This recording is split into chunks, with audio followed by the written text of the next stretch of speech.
Yes, friends, on a Wednesday, live on YouTube as well. It's OGP, the One Giant Podcast. Where, as you know, I am your host, Adam Armbrecht, flying solo today, not because Andy Mackowitz didn't want to be part of it, but let's just say we faced some technical difficulties and wanted to make sure that we got the content out to you today, albeit a little bit late on a Wednesday. And since we've seen in the conversation, sometimes people looking to get in on some of the live chat and be able to interact with us, figured why not do it here on a Wednesday as we work our way through the OTAs, obviously, for the New York Football Giants, and continue to flesh out some of these ideas around Big Blue and where the expectations should lie. So we'll give it just a couple minutes here for anybody that wants to get involved. Hop in, obviously, on the live session. It's impromptu. You may have seen other iterations of this over on YouTube as far as where to be waiting to be a part of the conversation. Thankfully, it looks like we're up and running here and can start to get into what I think should be a fun conversation. So Andy and I did have this, and it'll go down in history as a private conversation that never the fan base shall be privy to. But what I did find interesting was as we work our way through this offseason, we've been talking about expectations. Yesterday's episode, we discussed Daniel Bellinger and what is the bar for success for him. And we obviously know all eyes are going to be on Daniel Jones this season and what he can do, right? What does he need to accomplish in the upcoming season in order to be considered successful, to warrant either the franchise tag, to warrant a full-blown extension, or to warrant the Giants saying there's a lot of QB options in next year's draft class, and we're going to be going that route. Now, what I think is the first thing we want to talk about is setting the table here. So Chris Sims comes out and gives his QB rankings for the upcoming season. And I think there's a handful of interesting names at certain spots here along the way. We'll roll through some of them. And then specifically in and around where Daniel Jones lies and what that means coming into this season. Is he where he should be? Should he be a little bit lower or higher? And if he held true to that ranking by the end of the year, what would it mean for the New York Giants? What would it mean for Joe Shane and for Brian Dable, and saying, can we go forward with this quarterback or not?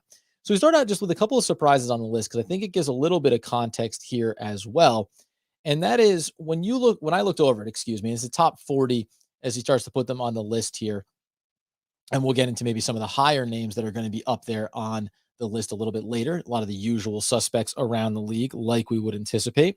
But oddly enough, I was surprised by a handful of names. At the back end, we're talking about Drew Lock. That's fine. Top 40. We're, getting into the mix here. But I was a little bit surprised that a guy like Davis Mills found himself a little bit further down the list than maybe you would initially anticipate. He's 35th on this list, and he's one ahead of New York Football Giants backup quarterback Tyrod Taylor as well. And so there's some context to the way Chris Sims looks at these. It's about leadership. It's about production. It's about the ability inside of the pocket to have a strong presence and make the accurate throws, etc. But he gives little snippets on all of these guys as well. And when you talk about Davis Mills, I'm giving him as a jumping off point because, as Chris Sims says, up and down early last season, but came back a different player down the stretch, knows how to read defenses and move in the pocket, not a huge arm, but can make all the throws.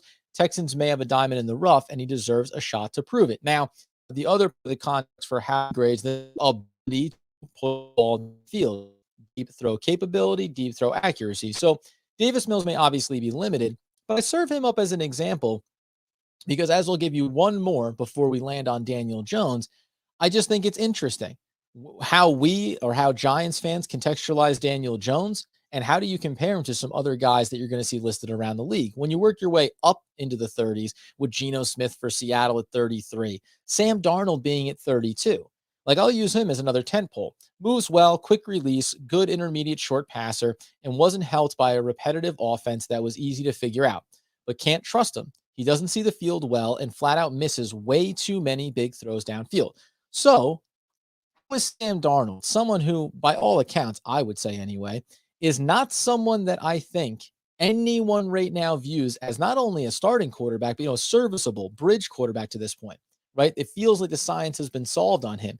He flushes out in New York, whether that's entirely on him or not, fine. But then he goes to Carolina, flashes early, and then basically flushes out in Carolina as well. I know he's still there, but I just don't see him as being as something that you're going to be building around or having success long term around. And so when even you just compare that to Mills, you at least scratch your a little bit because you say, I don't know what Davis Mills' ceiling could be. I'm not putting him up there in the upper pantheon of NFL quarterbacks, but the future is in front of him, right? The opportunity is in front of Davis Mills. So you have to at least think that there should be some higher upside opportunity. And the question really becomes, is it about expectations going forward? Is it solely about the metrics that you're measuring by here? Like that's where I think it does get a little bit interesting too, because some of this stuff can become subjective and based on what is the talent level around them, what was the expectations coming in, what will the expectations be going forward. That being the case, though, we'll dive up here and we'll talk about a little bit of Daniel Jones because this is where I'm a little bit surprised. Here's the grouping of players that he's put in and around there with. So just ahead of him, you're going to have guys 17 going down towards 20. So you know where Daniel Jones is going to come in here. 17 is Baker Mayfield, not going to be starting right now. Don't know what his future looks like. We're going to see Mac Jones, obviously out of New England at 18. Carson Wentz, 19th on the list, playing for the Washington Commanders. Jimmy Garoppolo for San Francisco, 20th on the list. And then Daniel Jones, 21st. Now, let's start with the handful of players that are being listed ahead of him right now. What I would say is, for the most part, I don't have any problems with it. Mac Jones had a successful rookie year. Again, upside future, it's bright in front of him. We'll try to pull up also some additional information about how Chris Sims contextualized these quarterbacks a little bit higher up on the list, as far as the skill sets that they bring to the table and what he likes about them. And a lot of this stuff is just, you can look at the stats, say that they're a young quarterback, and that's why you feel like there is a future ahead of them as opposed to having a level of uncertainty. But inside of this group of players, I would argue that you have this blend of kind of all sides here, really, right? Because Mac Jones, high upside in future, and he gave you enough of a sample size.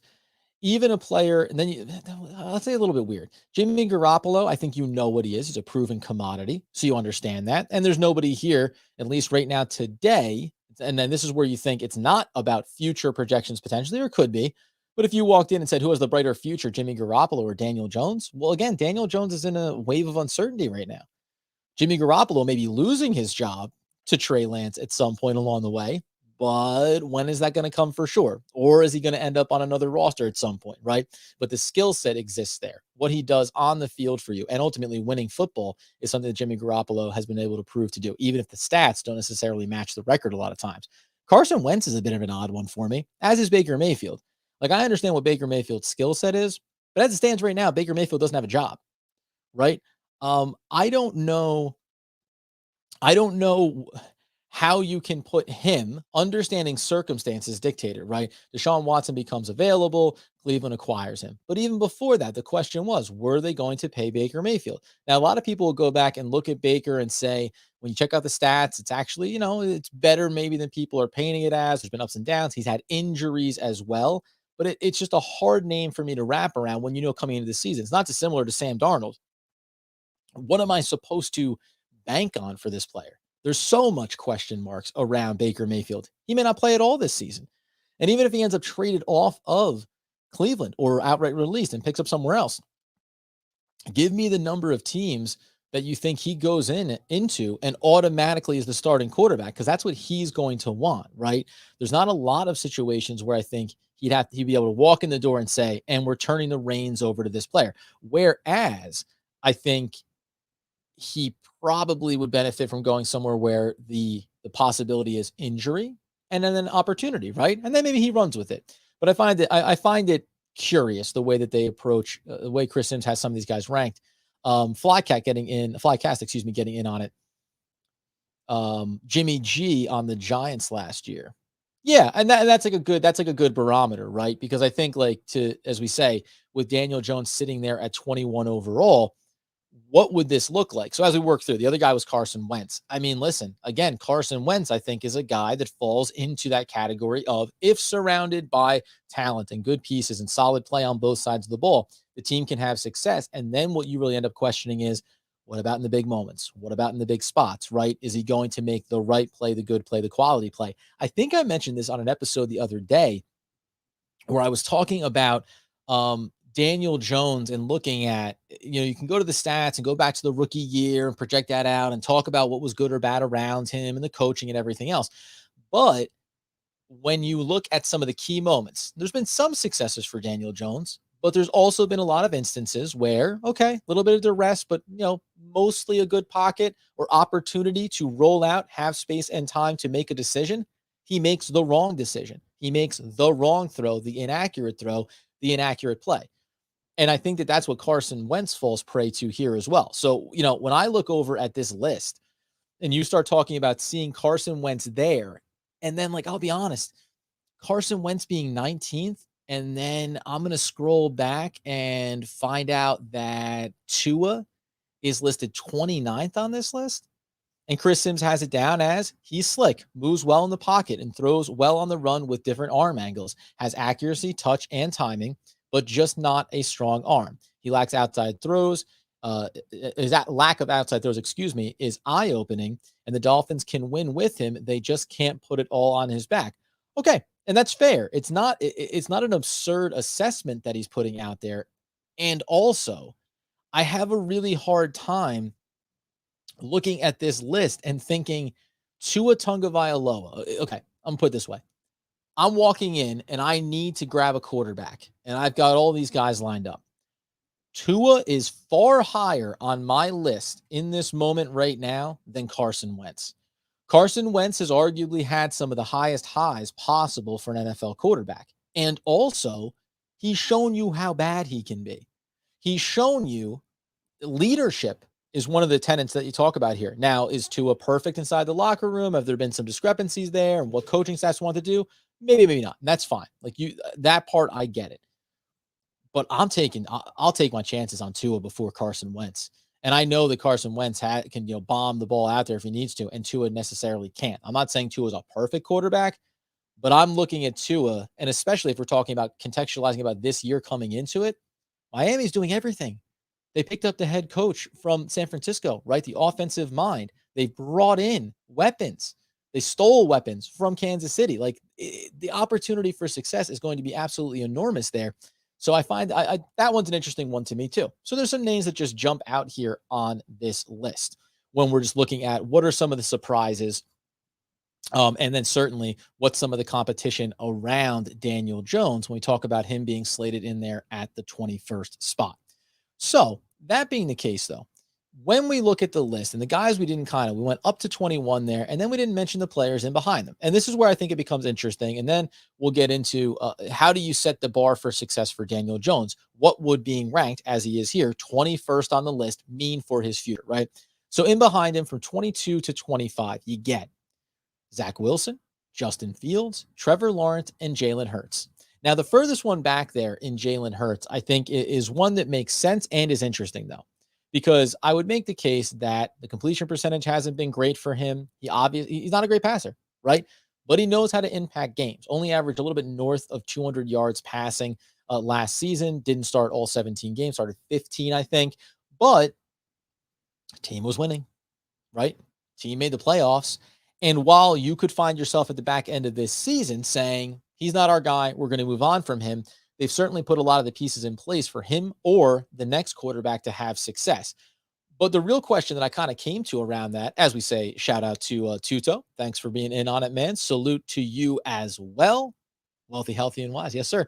As we like to do. The question becomes, where will he be at the end of this season, Jalen Hurts, right? And that's what I thought was interesting about the group of players around him. Because when I said coming into it, and Andy and I had this discussion off podcast, 21, okay, fine. That's where you're going to start him. And we're saying the skill set is there. And I think a lot of the evaluation from a Chris Sims perspective is being put on what Daniel Jones didn't have. Good coaching, quality players, health, everything else, right? Good offensive line, all those things. I think that that's being heavily taken into account when you evaluate what his skill set is. But Zach Wilson, will he be ahead of Daniel Jones by the end of this year? I'd say it's more likely than not.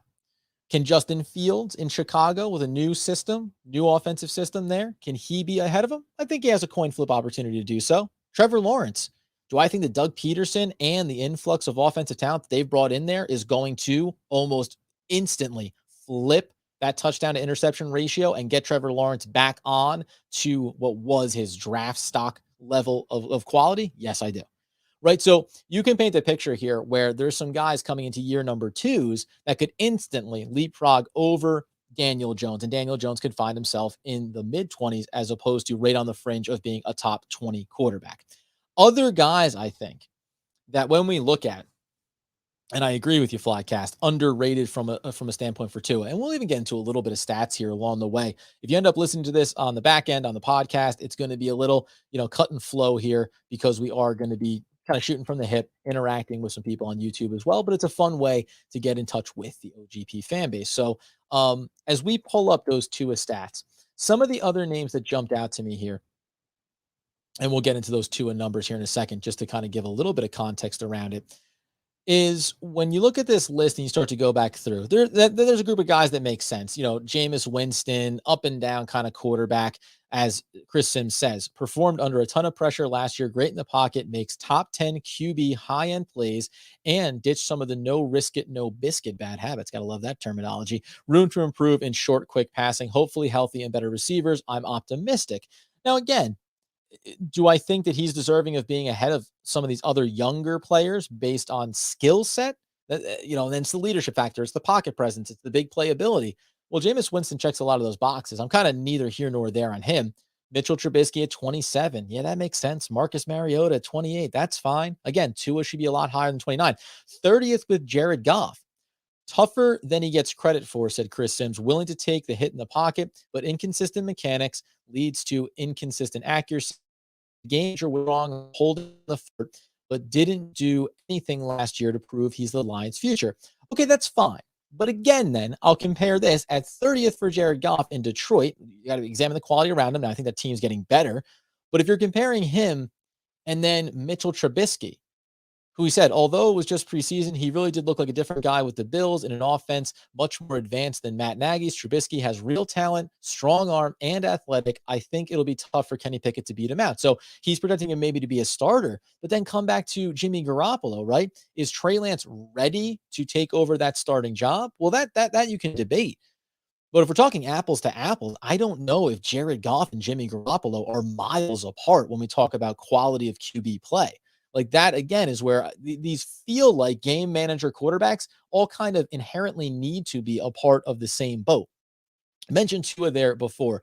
Just wanted to bring up, I think for all that he gets ragged, he's entering his third season, by the way. It feels like he's been around longer because of what's gone on in Miami. There's been a lot of turnover. There's been some tumultuous stuff there. You have the head coach, maybe doesn't want him as the QB. Okay, fine. And up and down stuff going all the way back to his rookie year with Fitzpatrick. He started 9 games his rookie year. He started 12 games, played in 13 in his second season. 6-3 record and 7-5. So combined 13-8 record, he wins, right? He knocked down 64% of his passes in his rookie campaign, almost 68 in year number 2. The touchdown to interception ratio, 11-5 and 16-10. Again, doesn't blow your skirt up, but ultimately he's sitting there right now, the 27-15 touchdown to interception ratio, on his career. Yards per attempt, he upped it by about a half a yard from rookie to second season, 6.8 in year number 2. He can grow on that. He can get better on that, I think. The QBR, listen, it's not great, but went from a 44.8 to a 49.7. We'll talk about some other guys in there in this group and where they grade out. Sack percentage went down, did a better job there. I just think that when you look at his game right now, it's really hard for me. Now through, again, 9 games and 12 games, but threw almost 400 yards over 400 attempts, last year in just 12 games. So it's a big enough sample size to say that he's capable of doing it. And now you bring in the talent around him. I just think that you're looking at a player that could certainly be more successful in that mold than not. The other guy that I will take a look at right now, since we brought him up here, and that is Jared Goff. And then we're going to talk about, we'll talk about Daniel Jones, right? And what does it mean to be 21st ranked here? And I know, this is a bit of an off the cuff conversation, a broader NFL conversation, but I think it's important to contextualize the way certain quarterbacks are being looked at and how that should reflect on what the expectations are and where the bar should be set for Daniel Jones to have success and be the long-term quarterback for this franchise. Last year in Detroit, whatever you want to say about it, 14 games started for Jared Goff. Now, 3-10-1, the winning record. What do you expect there? But completed 67% of his passes, had 2-to-1 ratio on the touchdown to interceptions, 19-8, and gave you, again, 6.6 yards per pass. Again, taking a lot of the easy stuff, right? A little bit sloppy, etc. But if I told you that you could have a game manager type quarterback, and I'll do this in real time here. If I look at Jimmy Garoppolo's numbers, and I know that his touchdown to interception ratio is probably going to be a lot better. No, it's really not actually. 15 games started, 12 interceptions, 20 touchdowns, right? Completed 68% of his passes. It gave you the average yards per attempt, 8.6. That's probably the biggest indicator here, right? He's always been someone that's been able to get you those handful of extra yards on his pass plays. So he's fitting the ball into better windows. The clutch gene is probably what you question the most about him. But ultimately, how far apart are these two players? It's hard for me to wrap my head around that. And it's weird to say, on the one hand, I think Jared Goff should be higher up the board. And on the other, I don't know if Jimmy Garoppolo, where should Jimmy Garoppolo be? I'd probably move maybe Jameis Winston up the board because maybe the upside is a little bit stronger with him. And you drop G down a ways, especially when this is someone that could be losing his starting job here along the way, or outright, I don't know, getting moved, getting traded, whatever the case may be. Bottom line is, though, let's bring it back around here to the New York Football Giants and to Daniel Jones. So we just mentioned some of those numbers there. Let's just go ahead and contextualize it, as we always say. And by the way, one of the things that I think is both knows, we ask the question, what does it look like for Daniel Jones if he finishes as the 21st NFL quarterback? What does that equal for him? End of the season, Daniel Jones is the 21st ranked quarterback by every statistical metric, right? Yardage, touchdowns to interceptions, wins and losses. Just he falls into some type of category that puts him in the back third of the NFL. And now it's near the top end of the back third, but for whatever that means for you. Like, here's the thing about Daniel Jones. The completion percentage is steadily improved. You like that. The yards per attempt has not really changed since his rookie year. And the touchdowns to interceptions, if you take away year number 1, the rookie game, you're talking about a guy that has 21 up and 17 down. Now we all know the coaching aspects and everything else around it. My bigger question is going to be, can he improve the yards per attempt? A lot of that work can get done after the catch by some of these receivers that he has there. And then the bigger one, and this is what I always come back to. He had a 55 QBR his rookie year, a 54 in year number 2. Last year, and I get it, the team was terrible. He had a 41.5 QBR, a better rating, but a worse QBR. And we know that QBR takes into account some of the more intangible things that we talk about with quarterback play, right? Do you make the right play in the right moment? Do you protect the football? Do you lead to more wins than losses? It's very interesting to look at Daniel Jones and try to say, what does a better coaching staff, what does better offensive line play, and what does health for himself and for the weapons around him mean for him in this season? We got Jonathan over here on the conversation. Whatever it's worth, Davis Webb said Jones is the smartest QB he's been around, including Patrick, Eli, and Allen. I'm not going to lie. It made me feel a little bit better about Jones. No, listen, it's funny. That goes into it too. I think that Jones is, from a football IQ standpoint, one of the smarter players. But interestingly enough, before we ask that question about what does this mean long term, if he were to finish this season 21st, the interesting thing to me, to the point of that question, is he smart? Yes. Or do we think he has a smart football IQ, high football IQ? Yes. However, when we talk about, and we're never saying not apples to apples, but look at the way the Bills use Josh Allen, right? And if you can think about Daniel Jones doing some of those things and taking some of the leaps that Josh Allen did, you can really get excited about the success that Jones can have. The only reservation there is that while Daniel Jones may be smart enough, or maybe even above the average, QB in terms of that IQ, can he execute it? Right? There's film room smart, reading, diagnosing, understanding what's supposed to happen. And then there's real-time smarts in the game, right? Now, whether that's the internal mental clock when you're inside the pocket and needing to get rid of the football, needing to protect the football. Now he's improved in that area. Needing to protect yourself. The play that always comes, like one of the plays that comes to mind is the play against Dallas when he ends up going out and he essentially injures his neck there, right? On the one hand, you love the guts, you love him going for it. And on the other, everyone, I think in real time, sat there and watched and said and saw this is about to go bad for Daniel Jones, right? Like he's about to get absolutely crushed here. And not in the sense of, putting your body on the line and going for the QB sneak, as in, whoa, he's actively making a really bad choice here. And sometimes I think this is what I wonder about Daniel Jones. Is he now at this point, and maybe it corrects, right? Maybe it gets better with better coaching and better play around him. That's understood. That's automatically understood. But is Daniel Jones looking to and forcing himself to try to find a way to make plays? Now, that can be the cumulative effect over the first 3 seasons of his career. You keep saying, well, it's not happening. It's not happening. It's not happening. When do we get there, right? When do I have to take charge? But that's not smart football, right? That's not using the football IQ.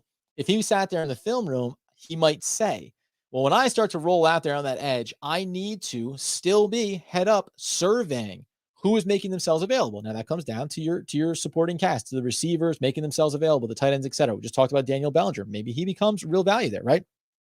But if you're not able to in real time make smart football plays, that's different than being able to sit there in the film room and say, this is what should happen. I understand the playbook, et cetera. It's what we always talk about with Eli Manning, right? Everyone agreed that he was an incredibly smart football player from a football IQ. And he also had the ability to make the clutch play when it mattered most, right? He was unflappable as the pressure grew. And while we think better protection and it should be a better team, just a better organization, right, coming into year number 4 for Daniel Jones, there's no guarantee that just because he has a little bit more time, that he makes the right read, that he gets through all of his progressions, that he doesn't get skittish. And some of this stuff is compounding impact, but I think it's what you do have to take into account. A couple more thoughts here coming in from Flycast. I think we look too much at stats and it has a place, but the situation the last 2 years has been insanely bad. I think change around with his coaching staff and an improved O-line. Yeah, I understand that. And you go on to say, not saying top 5, but I can see him moving up to 17, 18. Well, and that's the point here, right? Here's my point about all of this. If Daniel Jones finishes as the 21st ranked quarterback, what does that mean? Right? If he finishes as the 21st ranked quarterback, and Andy and I talked about this, that I said it'll go down as a mystery, but I'll relay his thoughts. If he goes down as the 21st ranked quarterback at the end of this year, I think the first most likely outcome is that the Giants are drafting a new quarterback in the NFL draft. I think then after that, maybe you're putting that franchise tag on him for one more year. And the least likely would be that you're going to sit there and say, this is someone that you think you can build around and you're going to give a long-term contract to. It cannot be possible. Again, this is back third of the QB class if you're talking about the talent in the NFL. And all that it means when we look at Chris Sims and we talk about some of the guys ahead of him, he needs to perform better than, let's assume Jimmy Garoppolo is the full starter for the San Francisco 49ers all season, right? He needs to outperform Jimmy Garoppolo. He needs to be better than Carson Wentz. He needs to be better than what Baker Mayfield has put on tape over the start of his career. And he needs to be on par with a guy like Mac Jones. Like, these are the players that he's going to be battling against, including those guys around him, second-year quarterbacks. When you look at Mac Jones' stats, are we talking about some impossible goal to reach here, completing 67 plus 67% of his passes, 22 up, 13 down, right? It's not even quite the 2-to-1 ratio on touchdowns to interceptions, 7.3 average yards per attempt, right? That's what we're talking about. Play smart football. Now, if you do that, then you're up there. Then you're up in that conversation, as Flycast mentioned, 17, 18, right? Maybe 16. If you get anywhere near top 15, then I think that you could say, and this is what Andy talked about, can you show enough in the first year under a new system where Dable and Shane say, hey, you're number 1 in the system. We really like what we saw and we can build off of that. Yes, you can do that, but you can't do that being statistically or otherwise. The eye test falls into this as well, right? You can't do that being the 21st ranked quarterback. Now, you can do it by improving the wins and losses and maybe having some discrepancies in the margins. You can do it by not having a great record, but showcasing that you have the talent. So that's where I think, top 15 quarterback, the record goes out the window if you're hitting some of those stat marks and you don't worry about the wins and losses because you think that'll come another year. But it's really hard to separate those two things. It's really hard to have a discussion around, well, what can Daniel Jones show you that means you want to have him back, but that's detached from team success? And it's really hard to paint a picture where he's hitting a high completion percentage, getting good looks downfield, utilizing all the weapons, is healthy, has better offensive line play, has Saquon Barkley all season, has Matt Breida, has Kadarius Toney, has Wan'Dale Robinson, has Daniel Bellinger emerge at the tight end position, has Kenny Golladay return to respectable form. All of these things go well, and the Giants are what? A terrible team somehow? It's just not possible. So I think when we talk about painting this level of success, and we'll get out of here on, at the end of the day, I think that if you are the New York Football Giants, you have to. If I'm Brian Daboll, yes, there's all the things you show me in practice, you show me on game day, make smart decisions, and Daboll's been pushing him. I want him to let it loose. I want him to go for it because I want to see all the warts. Right? He wants affirmation that he is or is not the quarterback. And you're not going to get that by trying to protect him. You can't Jason Garrett this thing because you'll waste an entire season not learning anything new about this quarterback. So yeah, grip it and rip it. Put it all out there on the line and see how successful or see where the failures come in, right? If you do that, then you'll know by the end of the year. But if it's me, I need him to be closer to 15 than to 20 for me to feel like he accomplished what you expected of him this season and affords you the ability to say, we want to move forward with him long term. Check in here with Jonathan before we get the door as well. What's considered a franchise QB in your eyes? Sorry if you're about, no. And this is what's funny. The Eli Manning model is such an interesting one to look at because you can go back and compare the start of Eli's career to the start of Daniel Jones' career, and Daniel Jones is better in a lot of categories. I think, listen, franchise quarterback, these are some things that Chris spoke to in his in what his criteria was for ranking these quarterbacks. I think you need someone who protects the football, obviously. I think you need someone that can be a leader on the team. And that can be leader by example. That's fine, but needs to have leadership quality.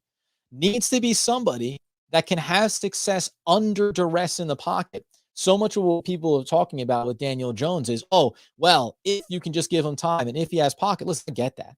And there's quarterbacks that absolutely are assassins when you give them time, but it's never perfect. Right? You're never going to have 5 studs across your offensive line with consistency. There's always going to be injuries. Things are going to come up. So how do you play under pressure? And how do you impact games when it matters most? From a Daniel Jones perspective, if he wants to be the franchise quarterback for the New York Football Giants, he needs to give me, and we haven't put full stats on here, but I need a healthy 2-to-1 ratio on touchdowns to interceptions. I need you not to be the reason you lose games.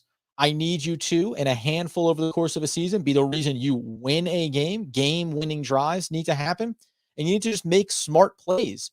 The first thing you do is eliminate the mistakes. Then what you add to that is some of the bigger play opportunities. And right now, I think that that's what the question is and why Brian Daboll is pushing Daniel Jones to really let it loose. Because right now, what you wonder is we've seen sample size that he can be successful, but what about when it's a full go? What about I want you for a full 60 minutes to play full go at the quarterback position? If you can be successful doing that, then you're a franchise quarterback. Right now, Daniel Jones has shown that he can do it for drives. He can do it for quarters. He can do it for streaks. But he hasn't shown with consistency that he can give you every single Sunday 60 minutes of quality QB football. And that's ultimately what it comes down to. He has a lot of the measurables. The big question mark for me for a franchise quarterback is health. Everyone's going to miss games, but it's now becoming a trend with him, having to miss time due to injury, some concerns around there, but he can get there. His rookie campaign, 24 up and 12 down, and some of the flashes, some of the runs, right? That was the good jumping off point. And now what you need to find out is, has the last 2 years been an aberration of a horrible organization, or can it be somewhere in the middle? And we're going to get the truth on that in a little bit. And you know what? Honestly, Jonathan, as we get out the door here, we'll come back in. That'll be a great discussion for maybe tomorrow's episode. Maybe we'll even push it over to Friday. But in the next couple of episodes on the podcast, Andy and I will discuss what are those tenets, right? And when you look at some of the best quarterbacks in the league, a lot of times that, while stats aren't the end all be all, those things give you a lot of the tent poles of success and of being a franchise quarterback. And the last look here over on Chris Sims' board, when we talk about franchise quarterbacks, well, Carson Wentz has proven that he's not a franchise quarterback at this point, right? Guys in and around 20. Mac Jones could be. Baker Mayfield, not a franchise quarterback, at least at this point, because if he was, he wouldn't be without a job, right? Jimmy Garoppolo, not a franchise quarterback, played serviceable for New England, had some opportunity in San Francisco, but they're looking for the future, always looking for the future. He's not so old that you would move on from him if he was a franchise quarterback. The questions around Wilson, around Fields, around Lawrence, around Hurts, right? These are all the guys that could be, but at this point right now are not. Likewise for Jameis Winston, Mitch Trubisky, right? You move on down that list into those 20s, and that's why those names come up that way. And why, again, I think Tua is deserving of being higher, because while we may not know for sure he's a franchise quarterback, he's certainly in the mix. I don't see how he's 29th and Jalen Hurts is 25th, right? He's been winning. He's been producing. That's a big factor among those things. As we said, at the end of the day, this is all going to flesh it out in the upcoming season. There are certainly things that we can learn over the course of the offseason here. We're going to work our way through the OTAs. We'll break all that information down in the coming days and weeks. And of course, you can get us over on YouTube live session here. Hopefully you enjoyed it. We'll try to, again, we want to get this out in front of you a little bit sooner. We had some technical difficulties. So rather than not be on here for you on a daily basis, hopped in, had this discussion. We'll go ahead and get our ship righted on the back end behind the curtain here.